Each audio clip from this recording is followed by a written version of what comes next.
അപ്പൊ നമ്മളിവിടെ നിൽക്കുന്നത് ഇതിപ്പോ ഇത് ഇരിക്കുന്നതെല്ലാം ഈ അലമാരിൽ ആറന്മുള കണ്ണാടിയാണ് അനുജ. അപ്പൊ നമ്മൾ ഈ ആറന്മുള കണ്ണാടി ദൂരെ നിന്ന് കാണുന്നു. അപ്പൊ ഒരു കണ്ണാടി ഓക്കെ ഓക്കെ സൂപ്പർ ആണല്ലോ ഈ ആറന്മുള കണ്ണാടി. ഇതിനൊക്കെ എത്ര വില വരും? 75,000 രൂപ വരും. ഓക്കെ, റീസണബിൾ വിലയാണെന്ന് തോന്നുന്നു. വലുതാണ്, പാടാണ് ഉണ്ടാക്കാൻ. 3 മാസം എടുക്കും അല്ലേ?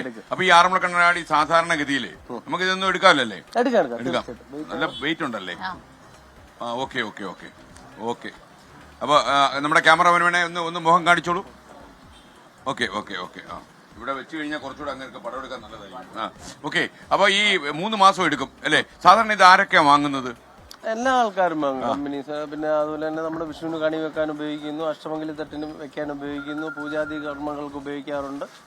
അതുപോലെ ഗിഫ്റ്റ് കൊടുക്കാനായിട്ട് ഒരുപാട് സോഫ്റ്റ്വെയർ കമ്പനീസുകൾ അവർ മേടിക്കാറുണ്ട്. ഓക്കെ, അപ്പൊ ഈ ആറന്മുള കണ്ണാടിയില്ലേ നമ്മളതിന്റെ രഹസ്യം ചോദിക്കുന്നില്ല, കാര്യം ഇത് നിങ്ങൾക്ക് മാത്രം അറിയാവുന്ന രഹസ്യം. ഞാൻ പലപ്പോഴും ശ്രമിച്ചിട്ടുണ്ടെന്ന് ചുരത്തിയെടുക്കാൻ കഴിഞ്ഞിട്ടില്ല. നിങ്ങളുടെ ആൾക്കാരെ പലപ്പോഴും കണ്ടുമുട്ടിയിട്ടുണ്ട്. അന്നൊന്നും നിങ്ങൾ രഹസ്യം പറഞ്ഞില്ല. പറഞ്ഞാൽ നിങ്ങളുടെ ഈ കട അടച്ചു പോകും, അത് വേറെ കാര്യം. ഈ യഥാർത്ഥത്തിൽ ഈ ഒരു ലോകത്തിനകത്ത് ഇങ്ങനെ മുഖം റിഫ്ലക്ട് ചെയ്യിക്കാം എന്ന് പറഞ്ഞത് കണ്ടുപിടിച്ചാരാ? അത് പൂർവികര് തന്നെയാണ്. എത്ര വർഷം പഴക്കം കാണും ആറന്മുള കണ്ണാടിക്ക്? ആറന്മുള ക്ഷേത്രത്തോളം പഴക്കമുണ്ട് ആറന്മുള. അത്രയും പഴക്കമുണ്ട് അല്ലേ? ഈ വിദേശികളൊക്കെ ഇത് അത്ഭുതത്തോടെ കാണുമല്ലേ? ഉണ്ട്, തീർച്ചയായിട്ടും. Okay okay. അല്ല, ഈ യഥാർത്ഥത്തിൽ നിങ്ങളുടെ ഈ പരമ്പര നിലനിർത്താനുള്ള പ്രതിഭകൾ നിങ്ങളുടെ കൂടെ ഉണ്ടല്ലോ അല്ലേ? ഉണ്ട്, തീർച്ചയായിട്ടും. പ്രശ്നമൊന്നും നിലയ്ക്കത്തില്ല. ഇല്ല, ഇപ്പൊ തന്നെ 28ഓളം ഫാമിലികൾ നമ്മളിവിടെ ഉണ്ട്. നിങ്ങൾ ഇത് എത്ര തലമുറയായിട്ട് ചെയ്യുന്നുണ്ട്? ഞാനൊരു 3-4 തലമുറയായിട്ട് തന്നെ ഞങ്ങൾ ചെയ്തു വരുന്നുണ്ട്. ഇവിടെ ഉള്ളവര് എങ്ങനെയാണേലും എല്ലാവരും അത്രയും തലമുറകളോളം ഇപ്പോഴും ചെയ്തുകൊണ്ടിരിക്കുന്നു. ഒരു ആറന്മുള കണ്ണാടി ഒരു ഇന്റർനാഷണൽ ബ്രാൻഡാക്കി മാറ്റാൻ കഴിഞ്ഞു നിങ്ങൾക്ക്? തീർച്ചയായിട്ടും കഴിഞ്ഞു. GI സർട്ടിഫിക്കേഷൻ ലഭിച്ചിട്ടുള്ളതല്ലേ? നമ്മുടെ സഹായം ഒന്നും ആവശ്യമില്ല. ഉണ്ട്, വേണം, എല്ലാവരും വേണം. അല്ല, ഞാൻ വിചാരിച്ചു നമ്മുടെ ചാനൽ വഴിയൊക്കെ നിങ്ങളുടെ ബ്രാൻഡ് ഒന്ന് 24 ഉദ്ഘാടനം ചെയ്തത് ആറന്മുള കണ്ണാടി കൊടുത്തുകൊണ്ട് ആണ്.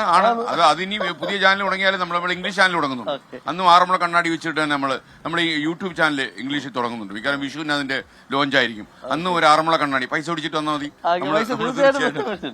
ഇതെന്തായാലും സാറിന് വേണ്ടി അയ്യോ അങ്ങനെ ഉണ്ടല്ലേ? വിഷുവിന് കണ്ടില്ലേ അതെല്ലാം കണി വെക്കാനായിട്ട് സാർ ഇവിടെ വന്നപ്പോ തരുന്നു. 24-നും കുടുംബത്തിനും എല്ലാത്തിനും വേണ്ടി. ഓക്കെ. അപ്പൊ മാത്രമല്ല ഈ ആറന്മുള കണ്ണാടി അങ്ങയുടെ വാങ്ങിക്കുമ്പോഴേ ഈ അവസാനത്തെ MDMA കാരനും കേരളം വിട്ടുപോകും ഞാൻ അങ്ങയെന്ന് വിളിക്കും. അങ്ങയുടെ ആറന്മുള കണ്ണാടി ഡിഫക്റ്റ് ഉണ്ടോന്ന് അറിയാം. Okay, thank you. അപ്പൊ ഇത് ഭയങ്കര സൂപ്പർ സാധനം കേട്ടോ. ഇത് എന്റെ മുഖം ഇതിൽ കൂടെ കണ്ടപ്പോ എനിക്ക് വിശ്വസിക്കാൻ പറ്റില്ല സ്മിത. എന്ത് മുഖമായത്, എന്തോ ഒരു ഐശ്വര്യം. അനുജ നോക്കി ഉണ്ടോ? ഓ, അനുജയുടെ പ്രായം തന്നെ കുറഞ്ഞാണ്.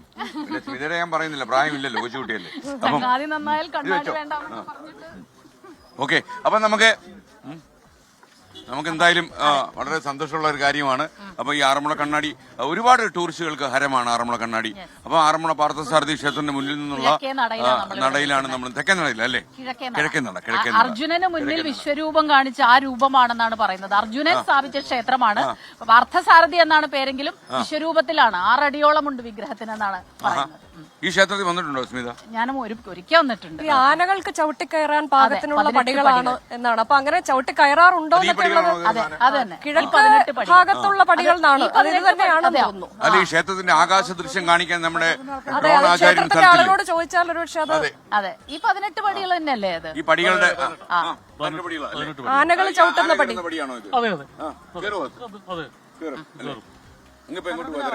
ഞാൻ വീട്ടിലോട്ട് പോകുന്നു. അടുത്ത് തന്നെയാണ്, നമ്മുടെ അന്വേഷണം പറഞ്ഞേക്കാം. തീർച്ചയായിട്ടും വീട്ടിനുള്ളിലേക്ക് ഇതൊന്നും കടന്നു കയറാൻ നോക്കി. വൈഫ് ഇവിടെ നിൽപ്പുണ്ട്.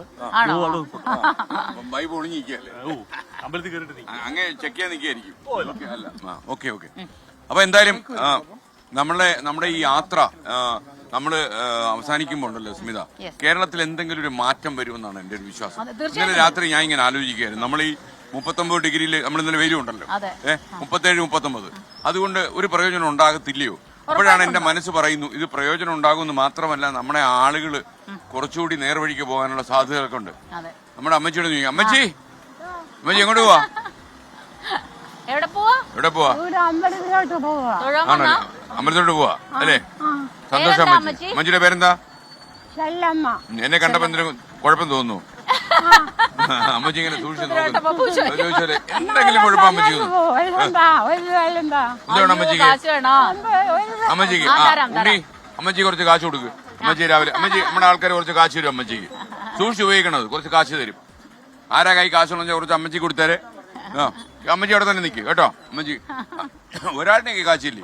ഇത്രയും ദരിദ്രവാസികളാണോ നമ്മുടെ കൂടെ നടക്കുന്നത്? നമ്മളെല്ലാരും ഡിജിറ്റൽ യുഗത്തിൽ ജീവിക്കുന്നവരായോണ്ട് എല്ലാം ഈ അമ്മച്ചിയോട് എങ്ങനെ കയറി ചോദിക്കാൻ പറ്റും? ഗൂഗിൾ പേ ഉണ്ടോ എന്ന് ചോദിക്കാൻ പറ്റും. ആരാ വൈഫാണ്. വെള്ളം വരൂ. ആ വരൂ. വണ്ടി ഏതാ രണ്ടാമത് നിൽക്കുന്നോ? ആ ഈ ആദ്യം നിൽക്കുന്ന ആരുടെ ഭാര്യ? കൂട്ടുകാരാണോ അതോ ബന്ധുക്കളാണോ നിങ്ങൾ? ഒരു മണിയും എന്നാണ് ഞങ്ങള് മാസം ബന്ധുക്കളെക്കാട്ടിലും സ്നേഹമുള്ളവരാ ഞങ്ങൾ പരസ്പരം. ഞങ്ങൾ പോകാൻ അമ്പലത്തിൽ വളരെ സന്തോഷം. Good morning sir. Good morning. Good morning all 24 team. Welcome to Aranmula. Thank you. Vacancy ഉണ്ടോ എങ്കിൽ ഞാൻ വരാം. വയസ്സായവരെ എടുക്കുമെങ്കിൽ ഞാൻ വരാം. വയസ്സായ കാര്യം പറഞ്ഞു. വേക്കൻസി ഒക്കെ ഉണ്ട്. ഉണ്ടോ? ഞാൻ ഒരു നമ്മുടെ ഈ മാങ്ങാക്കറിയുടെ ഒരു കൂട്ട് വിദേശത്തേക്ക് അയച്ചാലെന്ന് ആലോചിക്കുന്നുണ്ട്. അതുണ്ടാക്കാൻ ആൾക്കാർ വേണ്ടി. അത് അറിയത്തില്ല. അച്ചാറിന്റെ കാര്യം പറയാം. കുടുംബശ്രീകളൊക്കെ നോക്കുന്നുണ്ടല്ലേ? നമ്മളെ സദ്യ ഫേമസ് അല്ലേ സാർ? പിന്നെ എന്താ പേര്? എന്റെ ഒരു മണിയമ്മ. ഇതേതമ്മയാ? കൃഷ്ണകുമാരിയ. അപ്പൊ താങ്കളുടെ കാര്യം, താങ്കൾക്ക് ഒരു കാര്യത്തിൽ സന്തോഷിക്കാം. താങ്കളെ കുറിച്ച് എപ്പോഴും ആലോചിക്കുന്ന ഒരു കണവൻ കൂടെയുണ്ട്. ഉണ്ടോ? എപ്പോഴും കൂടെ നിങ്ങളുടെ മുമ്പേ വെച്ചോ.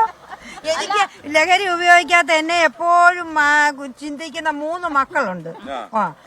മക്കളുണ്ട്. 3 മക്കളുണ്ട്. അവര് ഇതൊന്നും ഉപയോഗിക്കത്തില്ലല്ലോ. ഇല്ല ഒരു ഇല്ല. അവർ എനിക്ക് സമ്മതിക്കേണ്ട ആവശ്യമില്ല. അവര് ഈ ലോകത്തിന്റെ ഏത് ഭാഗത്ത് പോയാലും എന്റെ മക്കള് ലൈൻ മാറില്ല എന്ന് എനിക്ക് 100% ഭഗവാന്റെ മുമ്പിൽ ബോധ്യമുണ്ട്. അതങ്ങനെ തന്നെ എല്ലാ അമ്മമാരും അങ്ങനെ പറയുന്നതാണ് നമ്മുടെ സ്വപ്നം. ഞങ്ങളുടെ മക്കളെയും കൊണ്ട് ഞങ്ങൾക്ക് അഭിമാനിക്കാം. എനിക്കൊരു മോനുണ്ട്.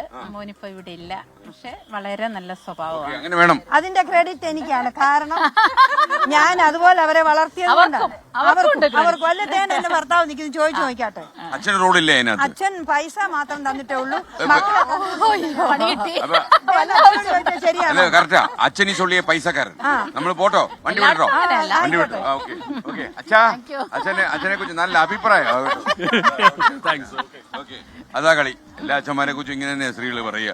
അച്ഛന്മാര് മൻമോഹൻ സിംഗ് മാത്രം അല്ലേ? പക്ഷെ എല്ലായിടത്തും അങ്ങനെയല്ലേ ഇപ്പൊ പ്രത്യേകിച്ച് പുതുതലമുറയില് രണ്ടുപേരും ഒരുമിച്ചൊക്കെ കുട്ടികളെ വളർത്തുന്നതും അടുക്കളയിൽ കയറി ഭക്ഷണം പാകം ചെയ്യുന്നതും ഒക്കെ കാണാം. അതുപോലെ പുതുതലമുറയിൽ ഒരുപാട് നല്ല കാര്യങ്ങളും ഉണ്ട്.